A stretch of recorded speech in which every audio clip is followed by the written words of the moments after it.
नमस्कार दोस्तों। आज हम बात करेंगे थर्ड जेंडर या ट्रांसजेंडर के बारे में।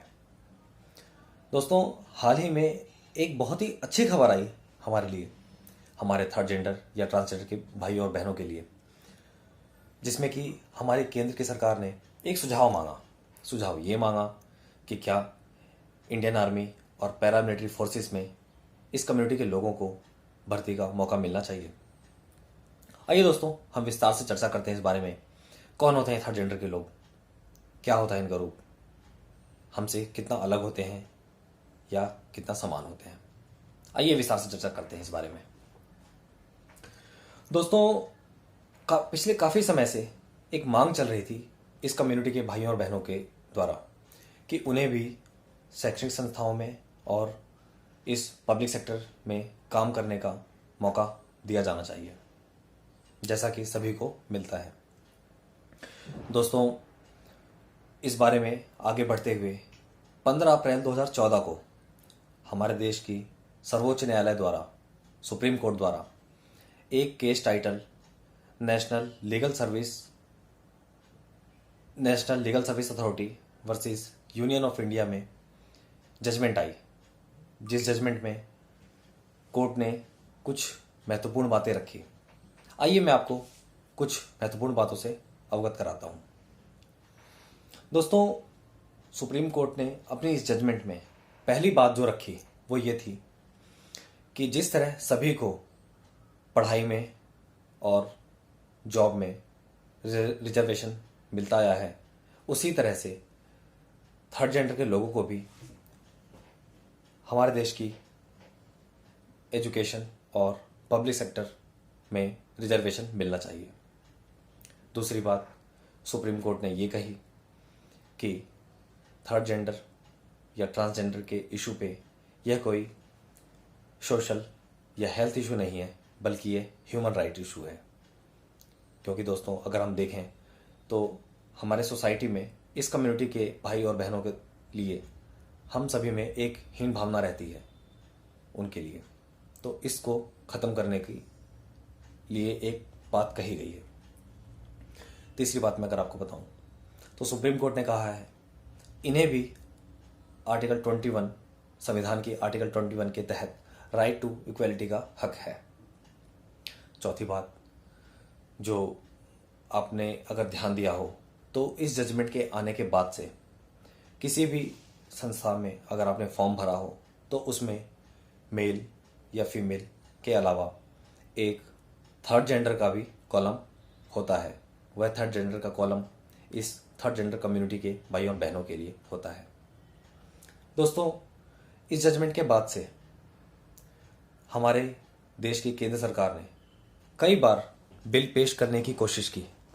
अगर हम कहें तो पार्लियामेंट में कई बार बिल पेश किया, 2015 में, 16 में, 18 में, लेकिन वे असफल रहे।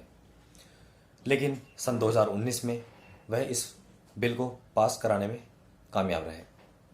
इस बिल का नाम right to protection of transgender bill 2016-19 रहा। दोस्तों, अब हम बात करेंगे इस बिल की खूबियों के बारे में। तो दोस्तों, इस बिल की खूबी जो ये थी इस प्रकार से हैं। दोस्तों, संसद में पेश हुए अनेकों बिलों में से यह पहला ऐसा बिल था जिसमें कि ट्रांसजेंडर या थर्ड जेंडर को डिफाइन किया गया था। इस बिल में यह बताया गया कि थर्ड जेंडर या ट्रांसजेंडर की कम्युनिटी में कौन कौन आएगा या किनको इस बिल से बेनिफिट मिलेगा।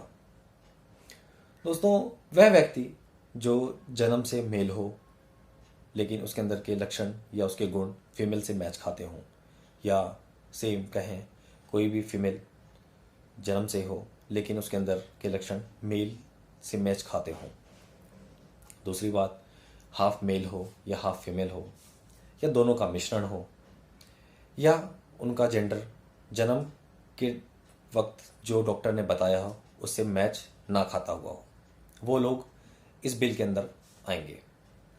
दूसरी बात, इस बिल की जो थी, इस बिल के तहत बेनिफिट पाने के लिए उनको एक सर्टिफिकेट ऑफ आइडेंटिटी प्रूफ दिखाना होगा, जो कि डीएम या हम कहें डिस्ट्रिक्ट मजिस्ट्रेट के द्वारा इशू किया जाएगा।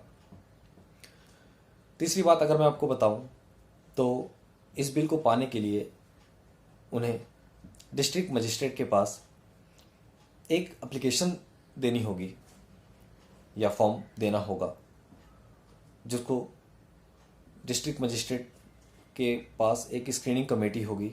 उस स्क्रीनिंग कमेटी में मेंबर होंगे।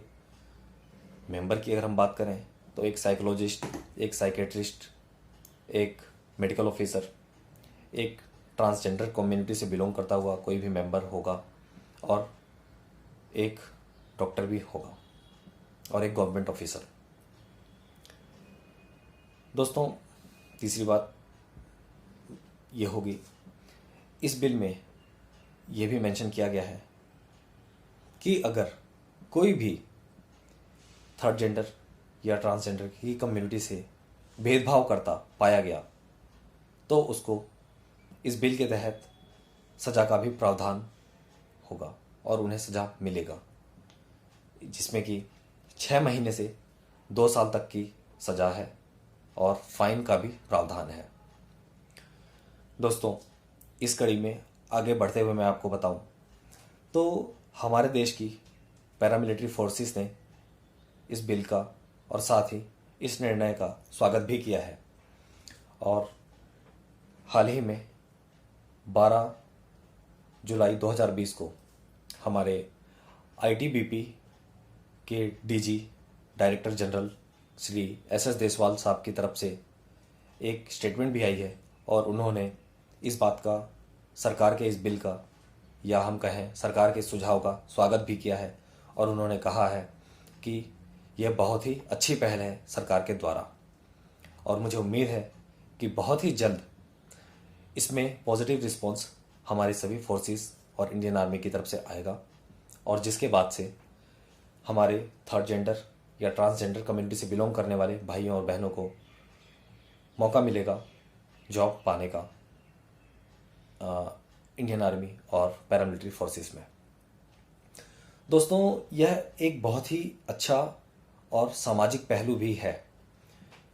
अगर हम बात करें तो हर कोई उनसे बात करने से या उनकी मदद करने से, अगर वो आपके बगल में खड़े भी हो जाएं तो भी आपको एक हेजिटेशन होती है, आपके मन में एक संदेह रहता है, एक डाउट रहता है उनको लेके, उनसे भेदभाव का भी जिक्र होता रहा है।